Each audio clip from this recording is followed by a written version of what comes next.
Hello, Sunshine. I'm Alexi, Lalas, and welcome to the State of the Union podcast, where we look at the beautiful game on and off the field through the lens of red, white, and blue-colored glasses. This episode, we'll be talking Christian Pulisic moving, San Diego expansion, title races, plural, dog show, Garber, firings, poisonings, galaxy meltdown, Joseph rising, Mukhtar leading, earthquakes rumbling, and so much more. But first, joining me, as always, my friend, my colleague, my guiding light, David Mosse, a soccer savant and a Fox soccer researcher and writer extraordinaire. Mosse, how you doing on this Monday, May 8th in the year 2023, my friend? I am doing well. Busy day for me. As soon as we're done taping, I am off to LAX, flying to New York. Now, you are going to visit family, right? Yep. And, you always have kind of excursions planned when you tell us about your trips home, not just spending time with family. You have anything interesting that you are going to do? You've told us about the possibility of seeing your basketball team play, but that's getting slimmer by the game, right? Yes, I have tickets for Knicks Heat Game 7, but I don't think we'll even get to that point. The Heat are up 2-1. They smashed the Knicks in Game 3, and I think the Knicks are going to go quietly into the night, and we won't even get to a Game 7. But I do also have tickets to a Broadway show, Leopoldstadt, which is getting great reviews, so looking forward to that. And yeah, we have several other activities planned in New York City. If your team does not play, you get your money back, right? Correct. Okay, good. You can't buy tickets to a game that actually doesn't end up happening, I wouldn't think. Did you watch anything? Or, I know you got your Sunday night special, right? Well, I went to a baby shower on Sunday afternoon. Okay. That was terrific. My friends Jordan and Missy are having their first baby. Very exciting for them. Hey, what'd you buy for them? Oh, lovely gift. Well, hold on. We'll be the judge of that. Go on. What'd you get? It's like a baby seat for them to set up for him whenever they're going out to eat or something. It's no, it was. What do you mean, like a booster seat? Yeah. Okay. No, they were quite happy. How did you just go and pick this out, or was there a list? Registering. Oh, okay. So, all right. So I had that, and then I watched Succession, which was another terrific episode on Sunday night. I can't wait to talk to Kat Donnelly about it. Hopefully she is caught up. Season 4 of The Sopranos, the finale, it's called Whitecaps. Mm-hmm. That's considered the high point of that show from an acting standpoint. The Tony and Carmela scenes in that episode when their marriage was falling apart. And I got that same sensation with Tom and Shiv this time around. Hopefully I didn't spoil anything for Cat, but they really had it out in this episode, and it was quite the gripping scene. All right, how many more episodes are we at? 3 left. 3 left. Oh, it's coming down to it. Let's see, what did I watch? I can't remember it when we went through all the Oscar stuff if you mentioned this, but I finally got around to watching the 2023 Oscar documentary winner, Navalny, about Alexei Navalny, the Russian opposition leader who was poisoned. Didn't die, but was poisoned by the Putin regime, and it's incredible. I understand exactly why it won the Oscar. And I'm not giving anything away. I think it's on HBO right now, or HBO Max. And at one point, they literally have him kind of crank calling in a much more serious way his would-be assassins and getting them on the phone and having them explain how they put the poison in his underwear, which then affected him, but they didn't plan on the plane that he then got on diverting and saving his life. Unfortunately, he went back to Russia, at which point he was, not surprisingly, arrested, and he remains in jail to this day. So it's incredible documentary. I saw it. I found it riveting as well. So yeah, I'm with you. The other thing I wanted to mention, it's dog show weekend, and a long weekend, if you will. So there's a big evening viewing, day viewing in my family, including the late great Bob Lalas, who was always a huge fan of the Westminster Dog Show. And you can see it, by the way, on all the Fox channels. And it's Saturday, Monday, Tuesday. If you're listening to this Tuesday, the Best in Show will be happening on Tuesday. And it's always it's an amazing thing. You think about it and you think, this is kind of a stupid thing. And then once you start watching it, you just become enthralled with all the different breeds and all of the the Best in Show, the mockumentary that came out years ago, really captured it in many ways. And certainly talking to a lot of our colleagues that work it is all that and more. But there is also, I think, in general, a willingness to laugh at themselves just as much as we may be laughing at it. And ultimately, whatever laughter you have turns into just incredible love and appreciation and just the awesomeness of what the dog show can be. Yeah, we're actually shorthanded today. Kaz, a member of our team, is working the dog show. And a few years ago, I actually had to do some writing for the dog show. Oh, really? And the way it was explained to me by the producer at the time was, he said, "Have you seen the Best in Show?" I said, "Yeah." He said, "They're even crazier than that. So do your research. You better get all the terminology right as far as the different types of dogs and the different events." Oh, yeah. It's I just love it. And like I said, my wife she just goes crazy for it. And Fox actually sent us, I should have brought it in, but they sent us a box of swag and stuff. I should be wearing it right now. So they're always up on it because it gets great ratings and it's just a wonderful, fun thing. And a lot of people like John Strong and Jenny Taft and stuff, Zach Kenworthy, all these folks are actually there right now working it. So it's a bucket list type of thing for a lot of these people. Red light to scandal, my friend. Let's do it. All right, all sorts of soccer to talk about. Where do you want to? By the way, breaking news when we come on the air, so we probably should start there, right? Yes, this is Black Monday for MLS coaches. We've had 2 firings already. The Red Bulls parted ways with Gerhard Struber, which is not surprising. They're in last place in the East, 1 win in 11 games. The final straw for him was a 1-0 defeat away to Philadelphia this past weekend, so Struber out the door. Yeah, like you said, not surprising. What will be interesting is because of the unique structure of Red Bull, where they go. They tend to promote from within or promote people that they have an association with. I mean, I'm not sure that Jesse Marsh is thinking about this, but it could be a return for Jesse Marsh if that's something that he wanted to do. I think there will be people in the organization that get the look, but it didn't go well, and it didn't seem it was heading in the right direction. So this, I think, is completely justified. And thank you, Mr. Struber, for the time that you had. And he'll go back to Europe and he'll do some stuff. Also, didn't handle that Dante Van Zier situation. I don't think that had anything to do with it. I don't think that had anything to do with it. If there were better results, I think that would have washed out. Then we come to find out another change. Yes, Chicago fired Ezra Hendrickson. They are second to last in the East, just 2 wins in 10 games. The final straw for him was a 3-0 defeat to Nashville. Hani Mukhtar with a hat trick. So Ezra Hendrickson out the door as well. Yeah, I mean, look, Chicago, we know, is not the easiest place, but they've spent money. They've rebranded now multiple times. They're playing downtown at Soldier Field. And it's just, it has not happened in terms of both the results, which is ultimately what Ezra is going to be judged upon, or I just think the return to relevancy, that what the Chicago Fire once was. And I don't know if that's ever going to change or how that changes, but from a soccer perspective, this certainly has not been good enough. And like you said, 14th place in their 10 games, 2 wins, 3 ties, and 3 losses and 5 ties. Just not good enough from a Chicago standpoint. Now, these things usually come in threes, Mosse, and so far, like we said, we're recording this on Monday morning. Nothing else has happened, and you still have. KC we'll talk about in a second. But you still have Peter Vermes sitting at the bottom of the Western Conference, and Greg Vanney with the LA Galaxy sitting at 13th place. And I think I would even throw Bob Bradley sitting at 13th place with Toronto out there in terms of being on the hot seat right now. So there's still potential for moves. And again, I want to reiterate, I don't want anybody to lose their job. It not only affects them individually, but affects their family, and there's so many other things. And it is it's a personal and emotional type of thing. Anybody that's been through it in any capacity, it's not fun. It's not good. Sometimes one door closes, another one opens up. And I think any coach, whether it's Ezra or Stuber or anybody else out there, recognizes that you are hired to be fired. And I'm going to talk more about the Hall of Fame induction that happened this past weekend in Dallas.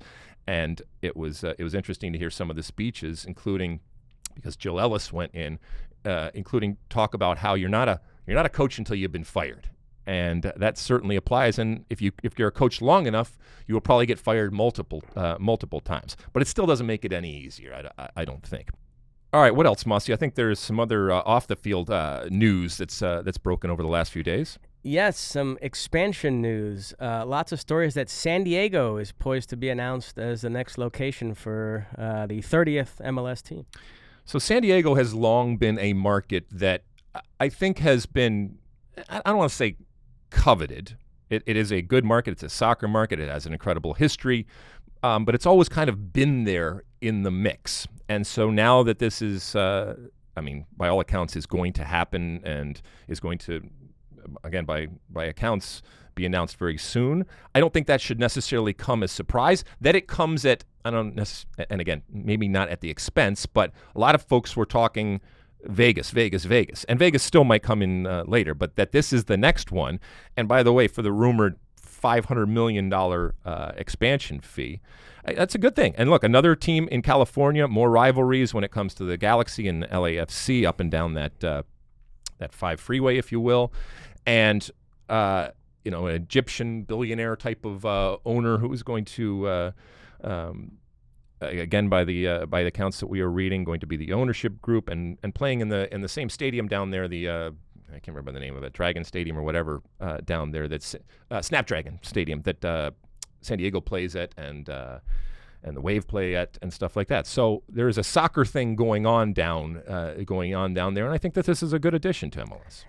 At this baby shower I was at this weekend, there was a couple that used to live in LA, now lives in San Diego, David and Julie, good friends of mine. They were really trying to sell me on moving to San Diego. They love it. Have you spent much time in San Diego? Have you been to San Diego? I have, but haven't spent too much time there. Beautiful. It's beautiful. Ask Warren Barton. I mean, he'll have you Yes. hooked up with a house and ready to go in no time. So, all right. Well, so I guess preemptive welcome to San Diego to Major League Soccer. And, I mean, people forget that as far back as the late 1900s, I guess it would be, we had the All-Star game there. I never forget that All-Star game down there for 2 reasons. One, because Chris Albright had just been drafted, I think, and I went out one of those nights very, very late with a very young Chris Albright. Chris Albright, you will know, went on to have a career in MLS, went on to play for teams like the Galaxy and others, and then and now is in charge over in Cincinnati. We'll talk about in a little bit. And then the other part was JFK Jr., his plane went down because it was being broadcast live on ABC and it was preempted. So it ended up not being broadcast live on ABC, the All-Star game at that point, because if I remember correctly, JFK Jr.'s plane went down, and obviously that news preempted, and all the stations, including ABC, were broadcasting about that tragedy. All right, what else now? Let's get some on-the-field stuff. Yep, another action-packed weekend in MLS. We'll whip through some of the games that caught our attention. Vancouver with a 3-2 victory over Minnesota. Brian White with 2 goals. Simon Betcher got the other. Vancouver unbeaten in 8 MLS games. The Loons suffered defeat, but some good news for them. Emmanuel Reynoso has returned to Minnesota. Looks like he's poised to rejoin the squad. Yeah, I mean, obviously 2 bits of news there. Vancouver, which has long been I don't want to say completely irrelevant team, but pretty close to it, making some noise.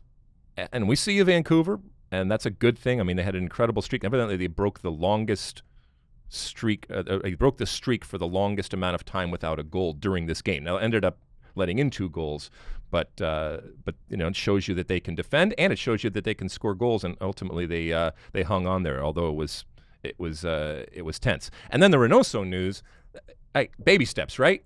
First, you had to get him back into the country, and that was no small feat if you talk to anybody from over there. And so that they have gotten this game changer type of player who has already proven that he understands how to function in MLS back, and at least on soil, that's a good thing. Now there is no timeline. They've given no timeline for his return.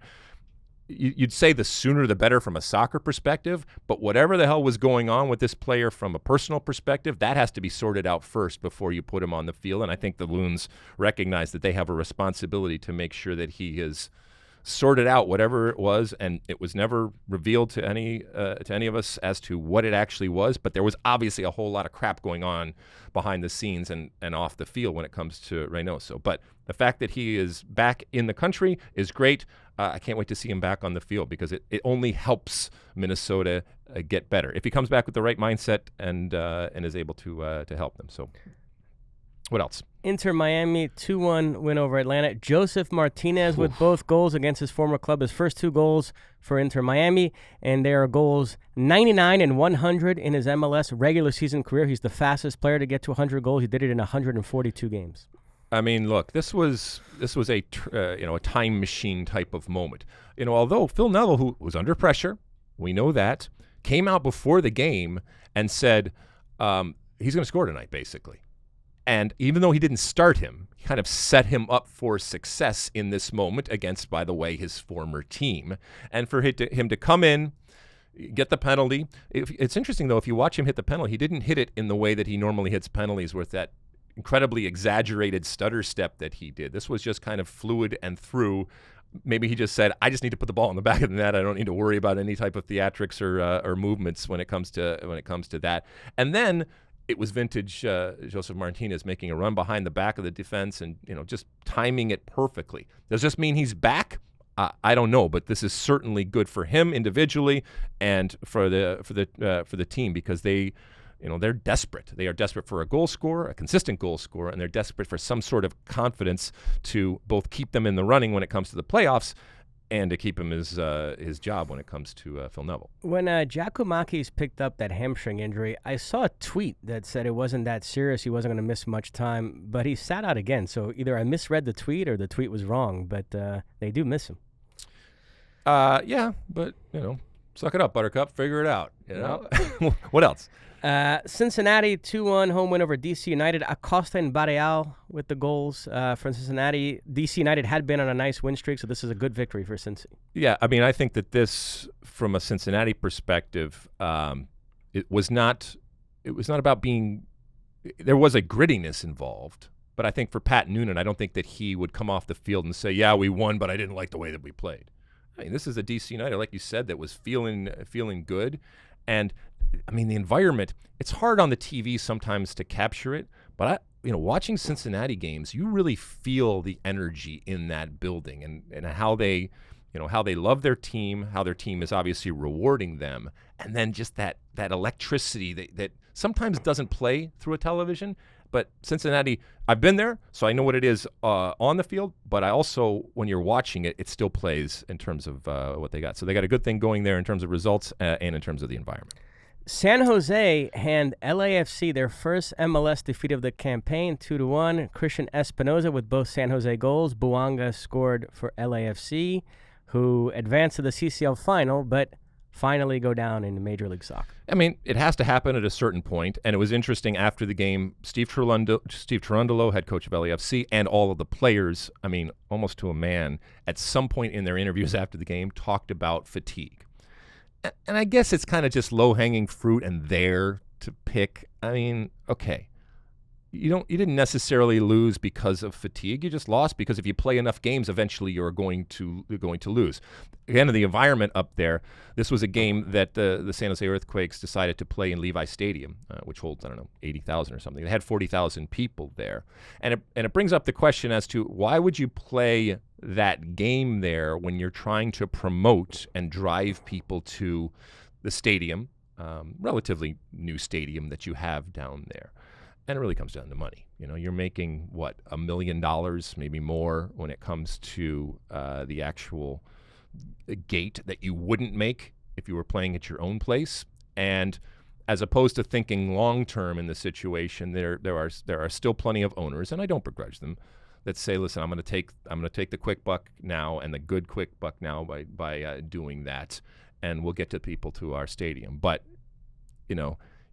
you leveraged LAFC and what LAFC was to get this big crowd. But how many of that crowd either has been to your new stadium or now, because of that experience at a completely different stadium, is actually going to go? Now, that's the business side. The business part on the field, they are flying right now. And Christian Espinoza is an MVP candidate and just continues to deliver. This was a well-deserved victory for San Jose. And if you had no idea of the standings and had just watched this game, you would have no idea that LAFC is where they are. And to be fair, San Jose has proven to be a good team, but this was a typical MLS type of game where it's impossible to predict.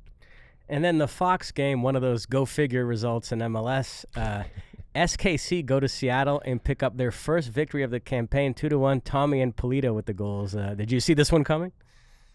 Only that I've watched so much MLS that it just makes complete, perfect MLS sense in that, this is arguably the best team in the league in Seattle. And arguably, but let's be honest, this is the worst team in the league when it comes to Sporting KC. Playing in Seattle, And of course, it makes complete MLS sense. There's MLS sense and then there's sense, right? It makes complete MLS sense for Sporting KC to come in. And by the way, this wasn't a smash and grab. This was from Peter Vermes. He got it right. They got the goals that they needed. They killed off the game when they needed. They shut down any type of offense when it came to Seattle on a continual basis. And yes, Seattle is missing a couple of players, but still, that's no excuse. So, and talk about desperation for Peter Vermes. This was exactly what the doctor ordered. I don't know if this is a jumping off point to better things going forward. But in my expert opinion, this is much better than losing, something that they have become very accustomed to over this year. So much so that there's absolutely legitimate talk about Peter Vermes being fired. Keith Costigan called this match for Apple, and he made such a big fuss on Twitter about being back in Seattle. It was the return of the prodigal son. So I actually quite enjoyed this result. Keith Costigan bringing his bad luck to Seattle organization. Exactly. Anytime that happens. One bonus one. We talked about Joseph Martinez scoring against his former club, Atlanta. The soccer gods do have a sense of humor because Kevin Cabral found the back of the net for Colorado in their 3-1 win away to the LA Galaxy. Just when you think the Galaxy couldn't get any lower, this is a historic and all-time type of low. To watch that game against Colorado was, for an old Galaxy guy, it was disappointing, disheartening, and maddening at the same time.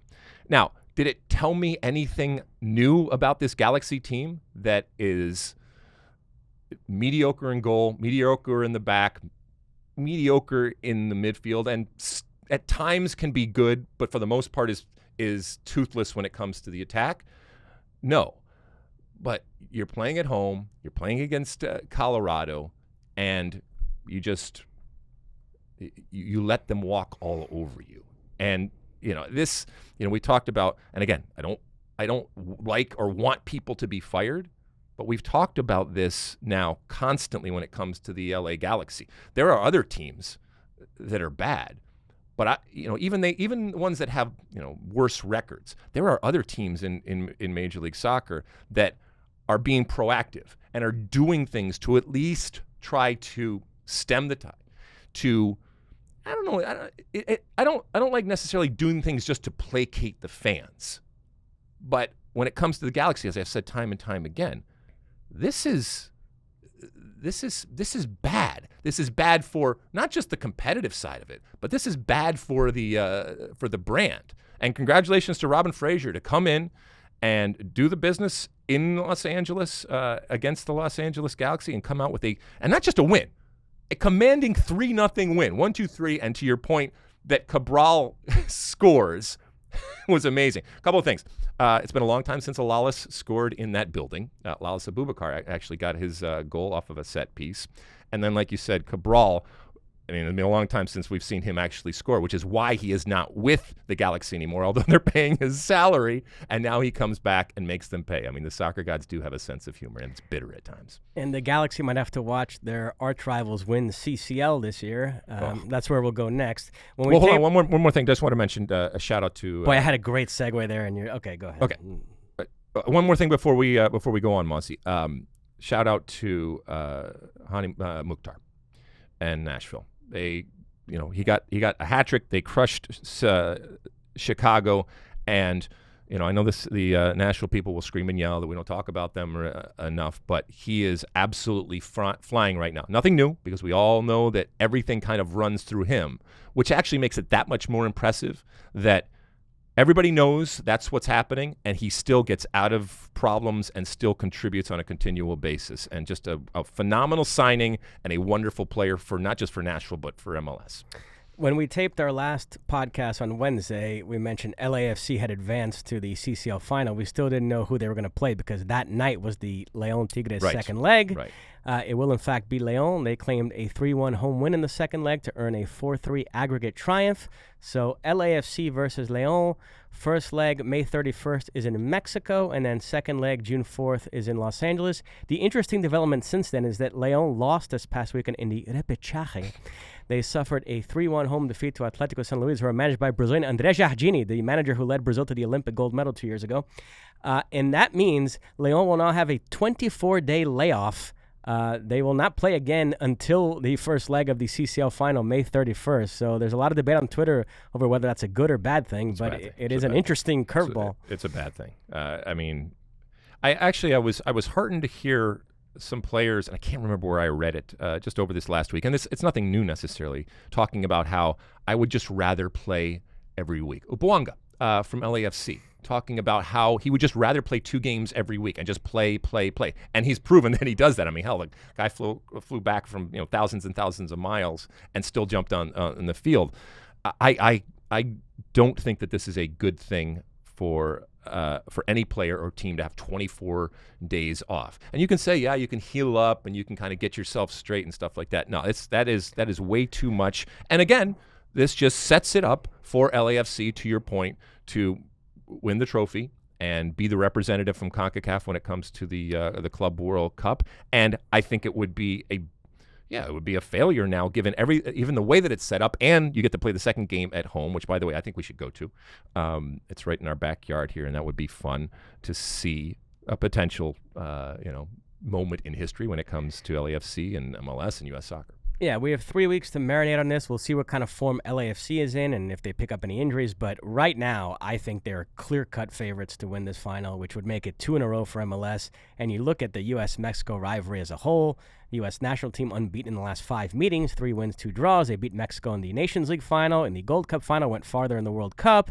And if LAFC make it 2 in a row in CCL, we do have this U.S.-Mexico Nations League semifinal coming up, but there's a chance here for the U.S. to really underline how much they've gained the upper hand here as a soccer nation. It also, I think, would add more fuel to the upcoming. What are we calling the league? Leagues Cup. Leagues Cup coming. This incredibly large month-long tournament that is happening smack dab in the middle of the MLS season. They will stop play. That involves all MLS teams and all Liga MX teams, and so I think that's a good thing ultimately. One last thought on Tigres. They assembled this super squad on paper. They hired a very good manager in Diego Coca, and then just a few games into the season, he gets hired by Mexico to be their national team boss, and they never really recovered. I still kept trying to talk them up as this juggernaut that if you're an MLS team, you don't want to see Tigres in the final. But they were a great team in theory, but never in practice this season. So they bow out of CCL, which is very disappointing for them. They are still in Liga MX. They won their repechaje game. They beat Puebla 1-0. They now face Toluca in the quarterfinals. So we'll see. Maybe they can go on a run in Liga MX and win it and salvage this season. But as of right now, it feels like a major disappointment, big letdown, this Tigres campaign. All right, so we'll look forward to that, like you said, in the next 3 weeks here. What should we finish up on? We finish up with the U.S. Open Cup. MLS Commissioner Don Garber had some interesting comments that have sparked lots of reaction. Yeah, I mean, so keep in mind the Lamar Hunt U.S. Open Cup, over 100 years of history. We're just getting into the round of 32 and the final round when MLS teams show up in it. And so I guess it's the business end here.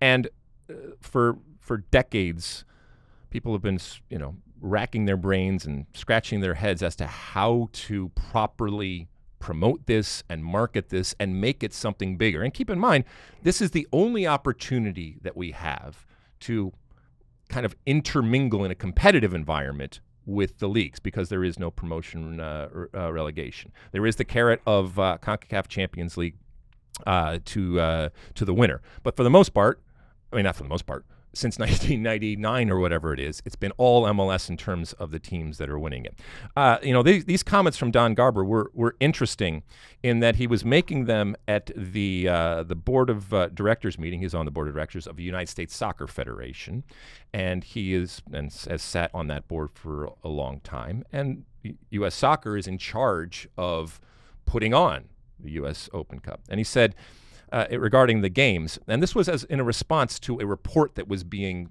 put forth to the board as to where they were when it came to U.S. Open Cup. And keep in mind that this was public. This was actually streamed. So Don Garber or anybody else knew that people were watching, that this was going to be recorded, and this could potentially have ramifications in terms of what you said. So he said, I would say that they're not, talking about the Open Cup games, they're not games that we, and I think in that instance, while he's talking about the United States Soccer Federation, it's impossible for Don Garber not to take off his MLS hat, saying that we would want our, I'm going to try this again. I would say that they're not games that we would want our product to be shown to a large audience. So frankly, I'm not all that disappointed that the audience is small. So I appreciate the enthusiasm about it, but we need to get better with the U.S. Open Cup. It's just not the proper reflection of what soccer in America at the professional level needs to be. And then, for some perspective, he said, it's a very poor reflection on what we're trying to do with soccer at the highest level. And he even said, the games are hard to find. I'm telling you as an actual viewer.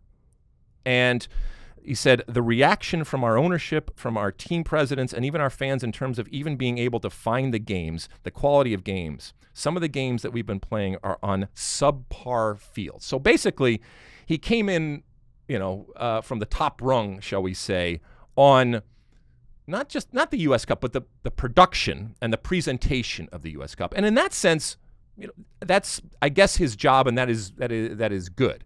However, this is also, Don Garber, who is in charge of Major League Soccer, and you can't help think, is he actually worried about the way it reflects on U.S. soccer or the way it reflects on Major League Soccer? And also, by the way, not for nothing, Don, but New York and NYCFC continues to play in a baseball field with a foul line going through the screen and the mound up there and all that. You got the New England Revolution that continue to play on football up there in turf, as do Seattle. You got Charlotte. You got plenty of presentations that don't necessarily make the product look good when it comes to Major League Soccer. And I think also, while I agree that you want to improve the presentation, part of what an Open Cup is that romance, is that David and Goliath type of struggle, is that haves and have-nots, is like I said, the romance of going to some of these places and some of these environments that, no, they're not your soccer-specific stadiums. They're not set up to be, or when it's Detroit City or anybody else. They're different. You have trains going through the back. That's part of the allure. Like I said, that's part of the romance that you have to accept in a tournament like this. Now, more money and more marketing and more focus on it. Whose responsibility is that? It's U.S. Soccer's, all right? And Don Garber, in his capacity in this moment, all right, as on the board of directors, I think it's on him and everybody up there, but it's also on him to make sure that it gets done right. And you have the ability to make sure it gets done in a better way. So I don't know what the strategy was from Don Garber in this moment, other than to say it has to improve. But if it's going to improve, Don, you and everybody sitting up there and everybody working at U.S. Soccer, you're the ones that can improve it. And if you don't want to improve it, or you don't think that it's a good look for U.S. Soccer, and in parentheses, MLS, because that's the hat you have on, then get rid of it, which would be a shame, would be a crying shame and sad. But I think that there is something there if you actually have the desire and the motivation to do it. I agree. I found these comments very off-putting and elitist for him to talk about how it's a bad look for MLS clubs to be playing these hokey stadiums and bad fields. As you mentioned, that's part of the charm of this competition. And, we can have a separate debate about whether the United States should have pro-rel. We don't want to go down that rabbit hole. But the fact is, by not having it, you are diminishing these lower leagues, these lower clubs. So you're sort of contributing to the fact that them having to play in those stadiums in a manner of speaking, So it's...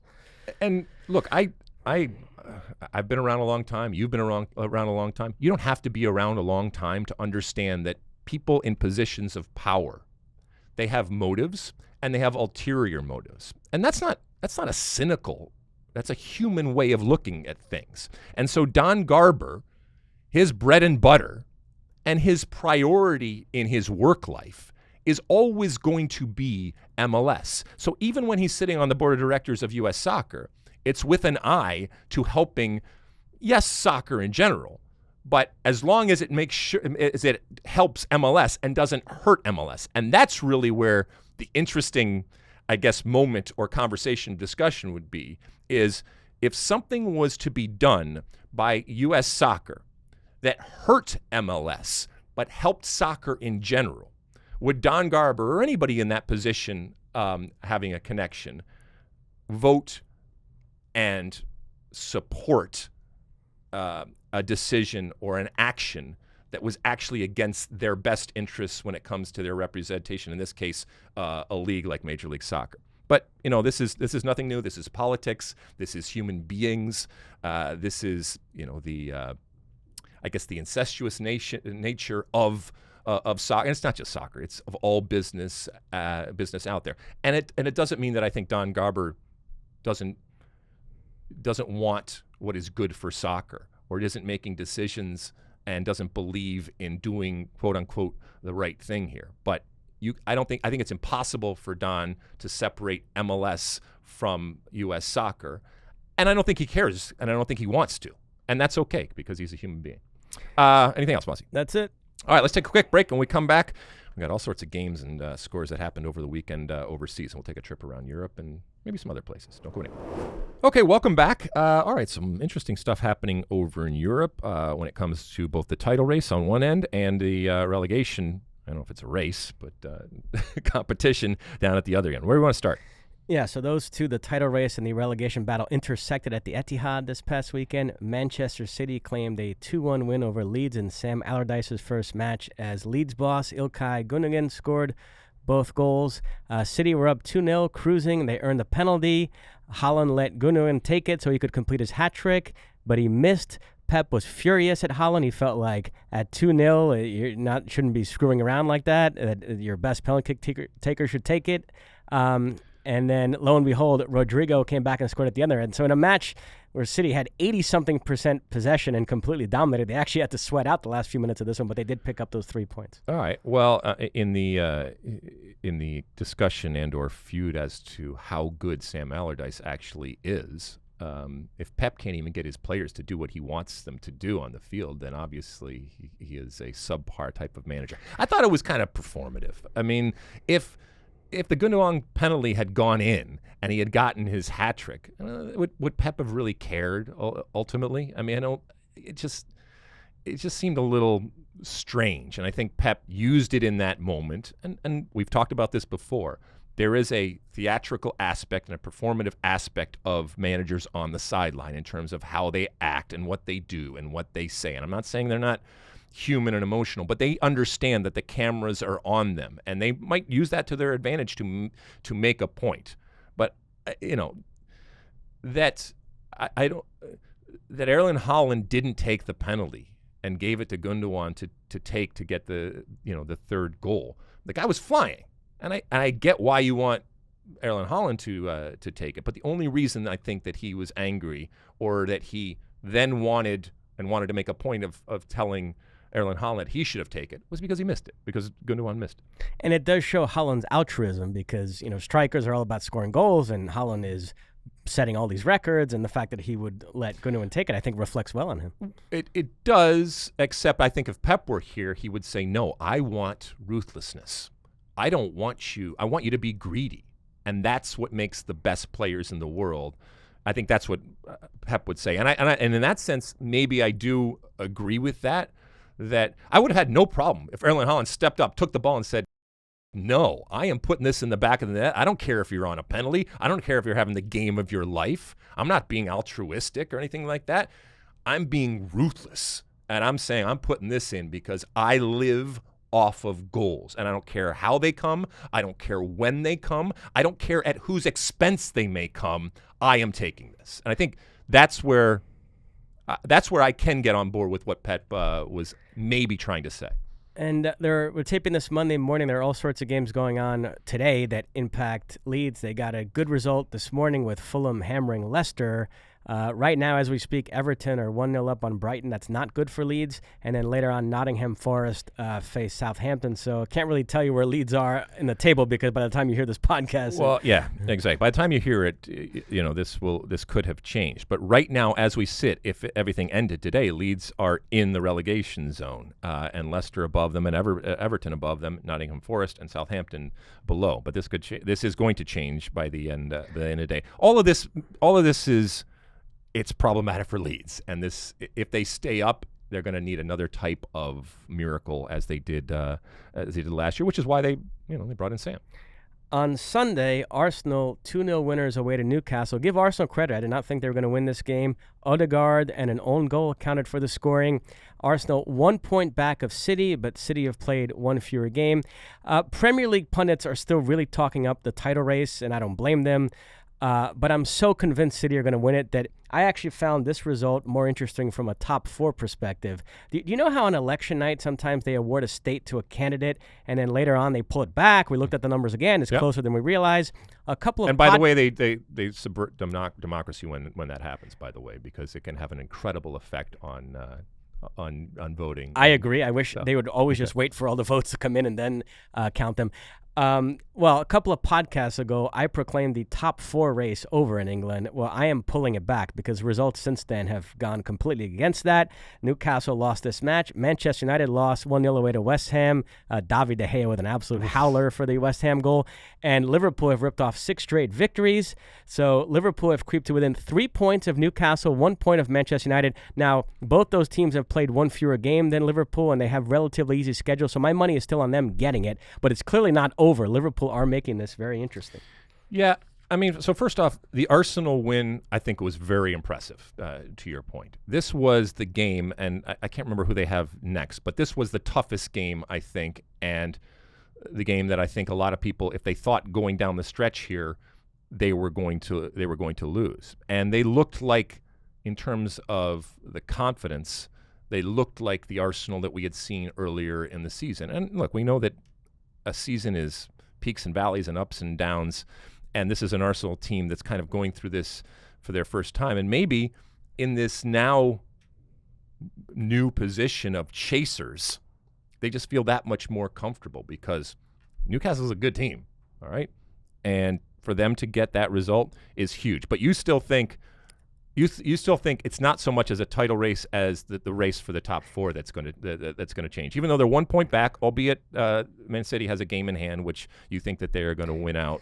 And so, yeah. All right. So I understand what you're saying. Arsenal's next game, incidentally, home to Brighton. Yeah. But, yeah, I'm very convinced City are going to win the title. And like I said, my money is still on Newcastle and Manchester United finishing in the top four. But I just think Liverpool have made it interesting when a couple of pods ago I said it's over, no chance. But I think there is a chance now. So we'll keep an eye on that as well. And then the title race in Germany, the latest chapter there, Dortmund with a 6-0 home win over Wolfsburg. Jude Bellingham and Karim Adeyemi each with 2 goals. Gio came on in the second half, so an emphatic victory for them. I was watching my old friend Alejandro Moreno on the ESPN broadcast of that game, and I think at halftime he came on and said it would not surprise him if it was 6-0. It ended up being that, and it was an ass whooping. It was I guess beautiful to see from a Dortmund perspective, and obviously keeps that close. But I mean, we have a title race, which is a good thing no matter what happens. But if I took all of your money right now, are you still putting on Bayern Munich? I am, particularly after they won this weekend as well. Bayern Munich with a 2-1 victory away to Werder Bremen. Gnabry and Leroy Sané with the goals. So the weekend ends with Bayern still 1 point ahead and now 3 games to go. I will say I think Bayern have the slightly tougher schedule. They still have to play Leipzig. Mm-hmm. So Dortmund do have that in their favor. But yeah, if I was a betting man, I'd pick Bayern to win the title. So Schalke, Leipzig, and Cologne for Bayern Munich, and Gladbach, Augsburg, and Mainz for Dortmund. I mean, you can't mess up. I mean, this is kind of also what you want. You want to have it going down to the end, and I think it will. So that's a good thing. What else? And then in Serie A on Thursday, Napoli clinched the title with a 1-1 draw away to Udinese. Osimhen with the goal, so that set off wild celebrations among their fans, including rush the field in Udinese, which led to some fisticuffs. It was crazy. But but you knew it was going to be crazy. Yes. And then Napoli won again at the weekend, 1-0 at home to Fiorentina. Osimhen with the winner there, so they got to celebrate in their stadium. So happy few days here for Napoli. It's their first Scudetto since the Diego Maradona-inspired triumph in 1990. And wonderful scenes, drone video footage of the city and I once flew back to L.A., somewhere from the south. I can't remember where I was coming from, but I was flying up the coast to LAX on the night of July 4th. And you would just see out your window, because I was on that side, just, what looked like, a war, but it wasn't. It was just people putting off fireworks. And so whether it was the legit fireworks presentations done by cities and municipalities and stuff like that, or private fireworks going off, it was just constant all the way, and that's exactly what it reminded me when I saw the drone shots of Napoli. And so the party is probably still going on, and certainly there's plenty of hangovers going on, but and rightly so. When you do something like that hasn't been done in so long, you deserve to celebrate. And we've talked about how Napoli, being in the south of Italy, really looks at themselves as unique, and it's a beautiful city, wonderful people, and very different in many ways than the rest of Italy in terms of the way they speak, the way they act, and even their soccer and their soccer idols. We've talked about Maradona and what he has meant. So congratulations to Napoli, and not just winning it, but winning it outright. Real Madrid won the Copa del Rey this past weekend, 2-1 victory over Osasuna. Rodrigo with both goals. Vinicius was sensational. I bring that up to segue into the UEFA Champions League because, again, we're taping this on a Monday. Tuesday is a match that everyone's been salivating over. Real Madrid, Manchester City, first leg at the Bernabeu. We've had plenty of time to marinate on this one. I'm picking City to advance. I think you're picking Real Madrid. Really? Yes. Yes, I'm staying with Real Madrid. First leg's in Madrid. Correct. Right? Interesting. Okay. I mentioned Vinicius had another spectacular game at the weekend against Osasuna. He's been in incredible form. The Madrid media, now some of this is saltiness over Mbappe not going there, but they've really been pushing this angle that Vinicius is right up there with Mbappe and Haaland, that it's a big three. They think he's now to the point where he needs to be included in best player in the world conversations. So it is interesting that he's going up against Haaland in this tie. Would be kind of see who can outshine who. Okay, so if people are saying that he should be in the conversation for best player in the world, is he right now the best Brazilian in the world? Yes, not even a shout out, especially with Neymar hurt and out and stuff absolutely. like that. All right, so nobody is better or playing better than him right now from a Brazilian perspective, and you can even argue, as some have, that from a player perspective, just in general, he should be up there. And it's interesting because Pep has fallen in love with this. It's like a 3-2-4-1 formation where City don't really play with a right back anymore. So in defending Vinicius, that's going to be interesting. Now, they did just fine against Martinelli, who's kind of a poor man's Vinicius. So they do have ways for different players to cover those spaces. John Stones can drift over there, one of the center backs. But nevertheless, it'll be the first time I've seen Vinicius play in a while where there's not like a one-on-one matchup between him and a right back. So that's going to be interesting. Well, I wonder what Sam Allardyce would do. And then, by the way, the other Brazilian, Rodrigo, I mentioned, scored both goals this past weekend, scored both goals in Real Madrid's last Champions League game away to Chelsea, and famously came off the bench to score 2 goals against Manchester City in the semifinals second leg last year. He's in great form as well. So, yeah, I'm very excited for this matchup. It should be incredible. And then the other Champions League semifinal, an all-Italian affair, AC Milan versus Inter Milan. And obviously in the same stadium, and so they just switch from week to week. And they're currently in a battle for top 4. Inter is 4th. They're 2 points ahead of Milan, who are 5th. So it's interesting that parallel to that, they're now playing head-to-head, because obviously the other path to getting to next season's Champions League would be to win this one. The top 4 race in Italy is crazy. Both teams had nice wins this past weekend. AC Milan beat Lazio 2-0. Inter won 2-0 away to Roma. So they're going into this in good form. I mean, I never, obviously played in a situation like this, and it must be a strange dynamic, although it won't be a surprise to either of these teams because they will have been through it when you're playing in your home stadium as an away game, because obviously they share it. But So I don't think either team is going to be phased. So I don't know where the advantage ultimately is. Serginho Dest, not in AC Milan's Champions League squad. There is one U.S. international involved in European semifinal competition. Do you know who it is? Who do we got?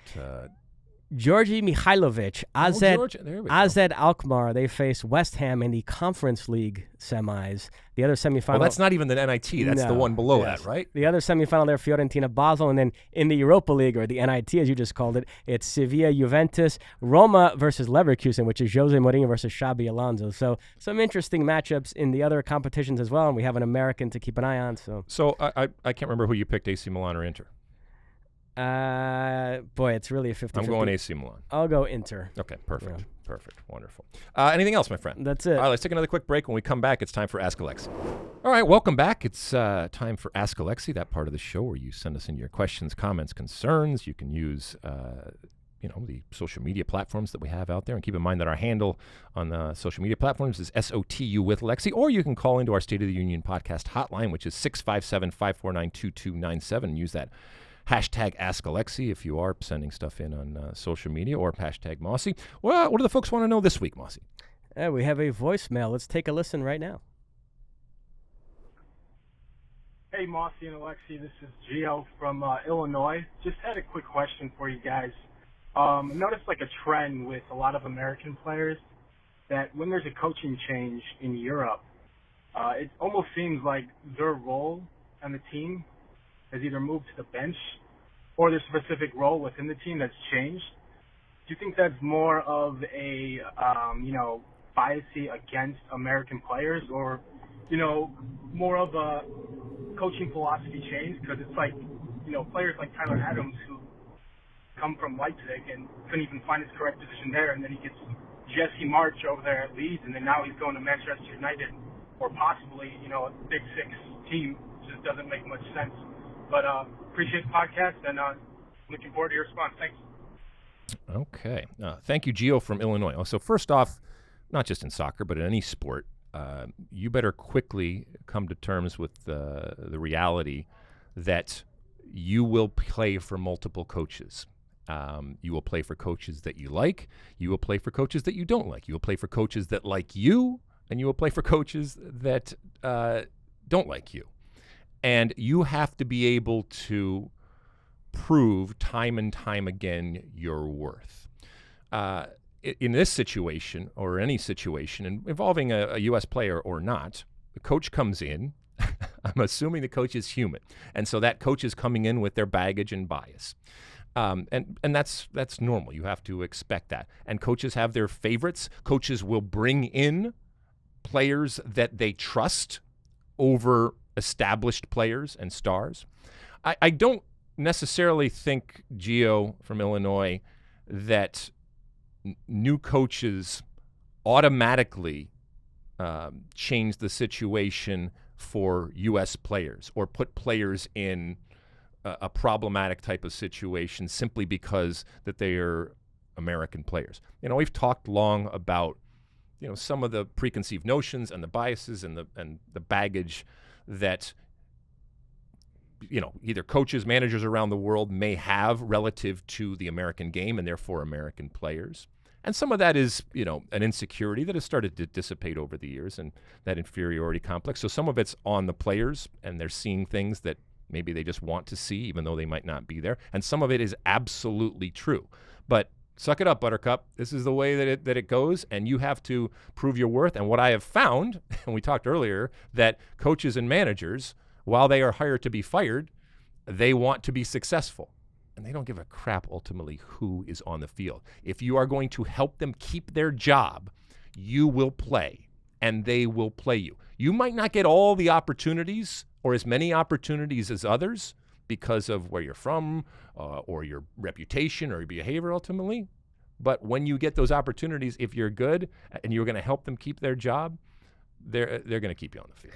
I was reflecting recently on Christian Pulisic's time at Chelsea, and this will actually lead us perfectly into our next question. But and I think part of the problem is that he never had a manager that took ownership of him, because you might recall when Chelsea agreed a deal with Dortmund to acquire Christian Pulisic, Maurizio Sarri was the coach at the time, and he was interviewed after Chelsea's next game after that news broke, and he was asked about it, and he said, I have no clue about this. I guess this was a team signing. I didn't ask for him. And then Sarri was gone at the end of the season. Lampard came in. Then you had Tuchel and Potter and now it sounds like it's going to be Pochettino. But you know what I mean? There was never that coach who was like, I'm the guy that asked for Pulisic. I'm the guy that convinced the club to spend money on him. So I feel a sense of ownership and a sense of I better make this work or it reflects poorly on me.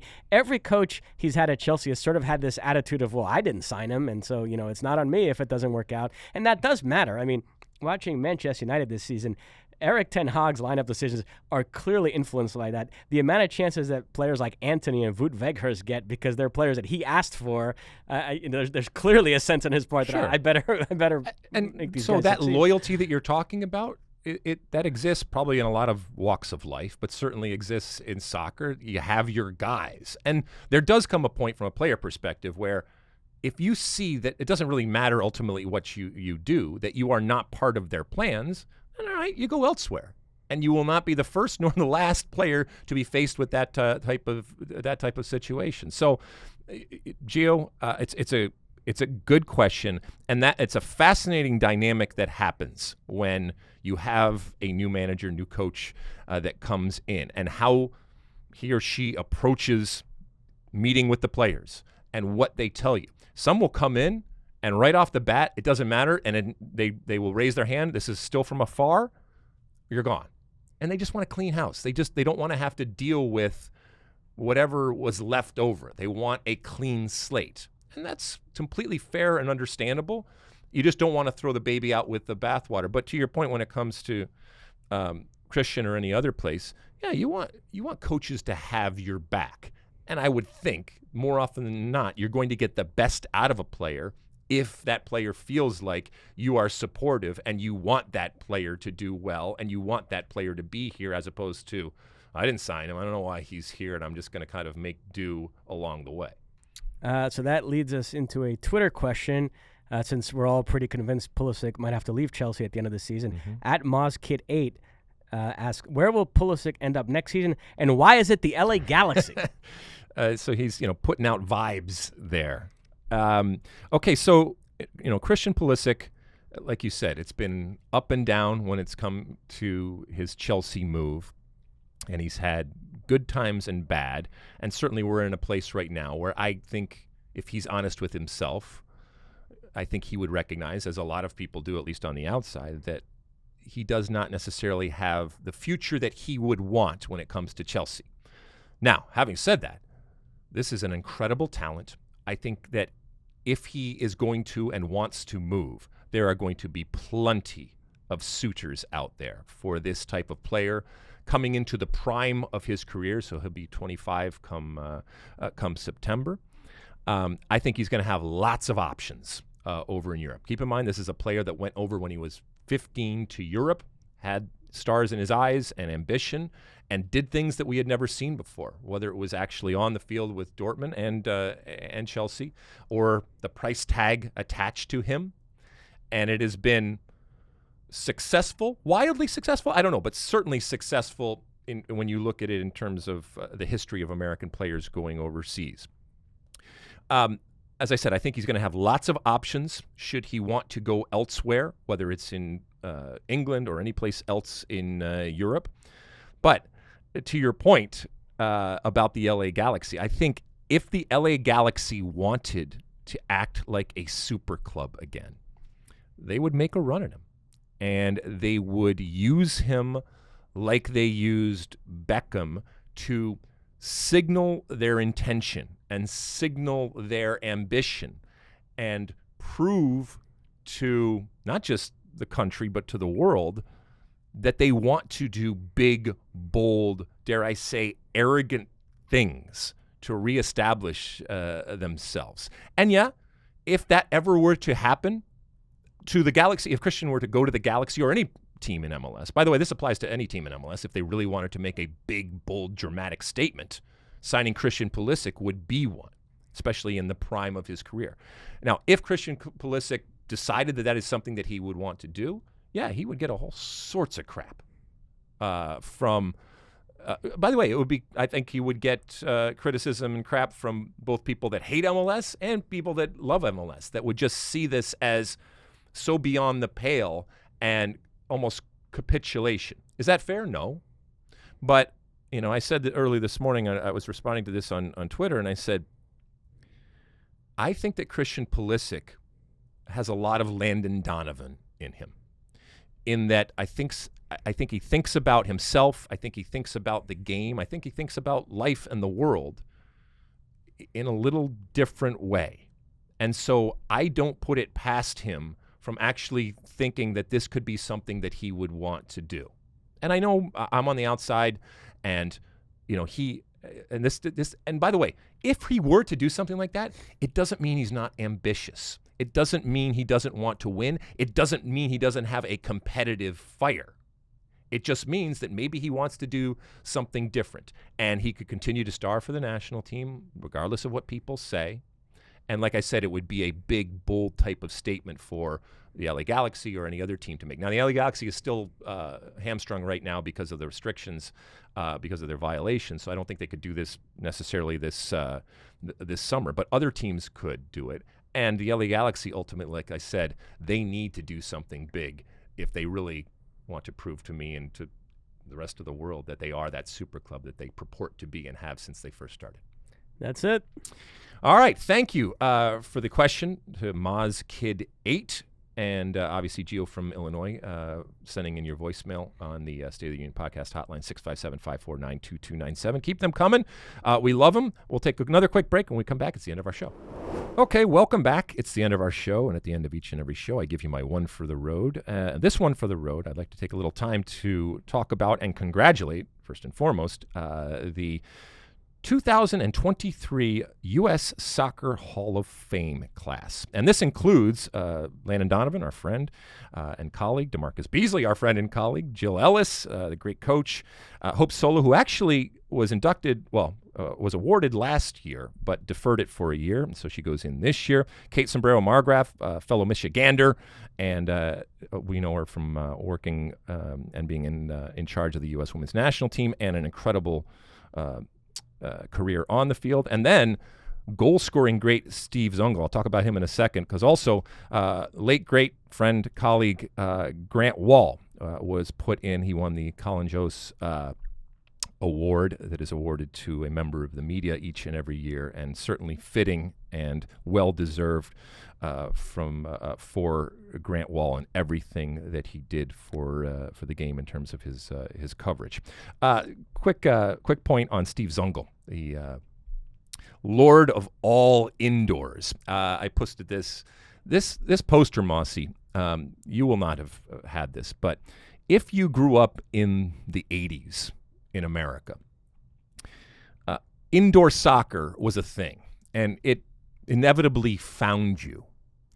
And if it did, it usually was in the form of a poster like this. A lot of kids will have grown up in the U.S. with this picture of Steve Zungel on their wall. Or if you went into any of the soccer shops, and look, not every community had soccer shops, but if they were there, you would see this poster there. And it was ubiquitous within the game. And he scored. I mean, his story, go back and check it out. It's just an amazing story. And a lot of people will look at this lineup of Hall of Fame class of 23, and we'll be reading down. You see Landon, DeMarcus, and all of these names that have instant recognition. And then you'll get to Steve Zungel, and you're like, well, who's that? And look, timing in life is everything. But when he came about, I'm glad that he is going into the Soccer Hall of Fame, because there is a history when it comes to soccer, as we say. And if you take the time to research it, it's incredibly colorful and robust and interesting. And indoor soccer is a huge part of that history. And as a matter of fact, it kind of kept soccer going at some real down times. And a guy like Steve Zungel, who made his name in indoor soccer, although he played certainly outdoor and was a wonderful outdoor player, this permeated at a time when we didn't have social media and we didn't have instant information at our fingertips. And so getting to the masses and getting to the soccer people out there wasn't always easy. And this poster, like I said, yes, it represented Steve Zungel, but to a kid growing up in the 80s, it represented that there was a soccer out there, even though I couldn't necessarily on a daily basis touch it and feel it and taste it. It was there. And so in essence, this poster and Steve Zungel and the like, even through indoor soccer, they gave us hope. And that's a good thing. And the list, Tattoo and the late great Fernando Clavijo, and the list goes on and on and on of these incredible indoor soccer players who not just scored goals, but kept the flame of soccer in the United States lit at a time where there was some concern as to whether it was going to be extinguished. And so I'm glad that the United States, the U.S. Soccer Hall of Fame class is representative of that part of history. And as you get further and further, there are going to be less and less of these types of players involved. And that's not to take anything away from all of the other greats that we have. But, we all stood on the shoulder of folks, and whether it's me or anybody else out there. And so congratulations to everybody, including Steve Zungel, the Lord of all indoors, a goal-scoring machine and a vital piece of American soccer history. This is quite the class. Yes. I mean, you've got Landon Donovan, I know, DeMarcus right? Beasley, Joe Ellis, Hope Solo. I mean, it's some real heavy hitters. All of these folks have made a undeniable mark on the game. And let's be honest, continue to do so. DeMarcus Beasley, remember, worked on the Fox Soccer Twitter show at this most recent World Cup. Award-winning. Do you think in his induction speech he thanks Sean Sullivan? I doubt that Sean made the cut when it comes to people that have changed his life fundamentally. I mean, while Sean has changed our lives fundamentally, and DeMarcus is a little, but if he's lucky enough to continue on in any capacity going forward, and we use him, maybe Sean will have that dramatic impact on a consistent basis, and therefore at some point in the future he'll recognize him. I looked at the numbers. Landon Donovan, is he a Hall of Famer? It depends. It depends. All right, we've come to the end of our show. Thank you so much for tuning in, for reviewing and rating and subscribing and doing all the different things that you do. We will be back again later on in the week for our second show. As we mentioned, there's Champions League. There's all sorts of stuff that's happening going forward. So enjoy your soccer. We will talk to you again later on in the week. Keep sending us those questions either on Twitter and all the social media platforms out there using that hashtag AskAlexi, or send in the question, as we had this week from Gio from Illinois on our State of the Union podcast hotline, which is 657-549-2297. We'll talk to you, as I said, later on in the week. And until then, and as always, my friends, size the day.